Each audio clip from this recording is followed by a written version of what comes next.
Frequently in Japan, in fact, they invented the word specifically for the phenomenon su, meaning harbor, and nami, meaning wave, is a series of waves in a water body caused by the displacement of a large volume of water, generally in an ocean or a larger lake. Tsunami, as we all know, are powerful and devastating enough of natural disaster that can cause widespread destruction and loss of life. Imagine for a moment where you are standing on a beautiful beach, the sun warming your skin, the gentle waves lapping at your feet. Now, picture that calming scene transforming into a nightmarish wall of water coming hundreds of feet high like skyscraper, rushing towards you with unstoppable force. This horrifying scenario became a grim reality in the wake of some of the most destructive tsunamis in history. Hi, my name is Abuza and I will be talking about the most destructive tsunamis in history. Tsunamis destruction is not only a matter of historical interest but a critical lesson in disaster awareness and preparedness. By listening to this presentation, the most devastating and deadly tsunami was one in the Indian Ocean on Boxing Day 2004. The tsunami was the most lethal ever to have occurred, with a death toll that have reached a staggering figure of over 230,000, affecting people in 14 countries, with Indonesia hit worst, followed by Sri Lanka, India and Thailand. The massive undersea earthquake had a magnitude of up to 9.3 and the deadly wave it triggered were up to 98 feet high. So for this past few weeks, I have done a lot of research and learning about Indian Ocean tsunamis that have happened on 2004, and I'm excited to share what I have discovered. I believe that by understanding the story of this destructive event, we all can be better equipped and prepared to face these calamities.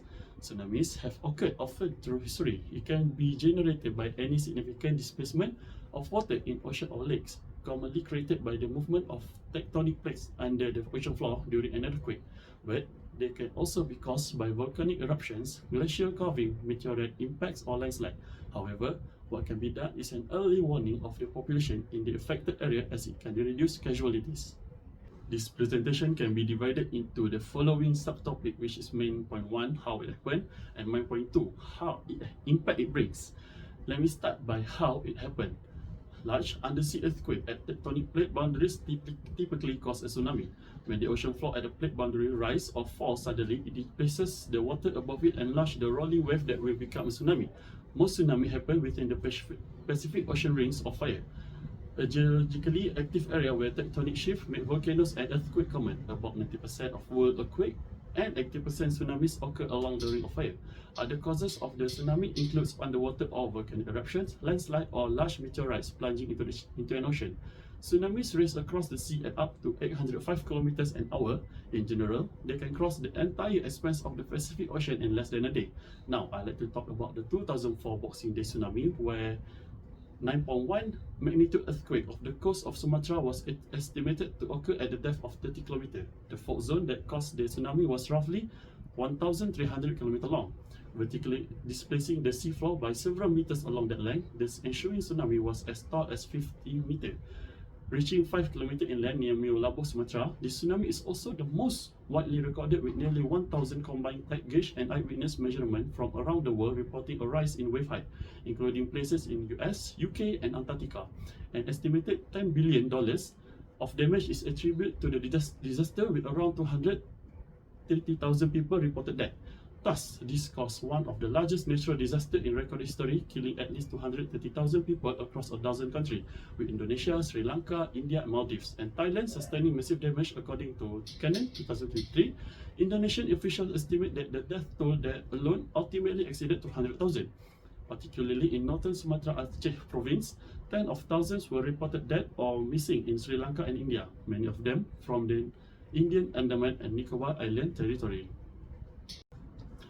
Next, let's turn to the impact it brings in environmental, which according to Tsunamis 2015 in Indonesia, considering the critical function that mangroves play as a filter to the water that flow from the estuaries to the ocean, their damage due to the tsunami was incalculable, which an estimated 90% damage was reported to mangrove and coastal forests.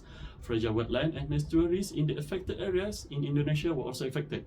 Therefore, preliminary analysis of satellite image has indicated subsided areas and modified flows of river and drainage patterns Meanwhile, in Thailand, several varied coastal and land ecosystems were affected by the tsunami, particularly coral reefs. About 15 to 20% of the coral reefs were affected by the tsunami due to siltation and sand infiltration.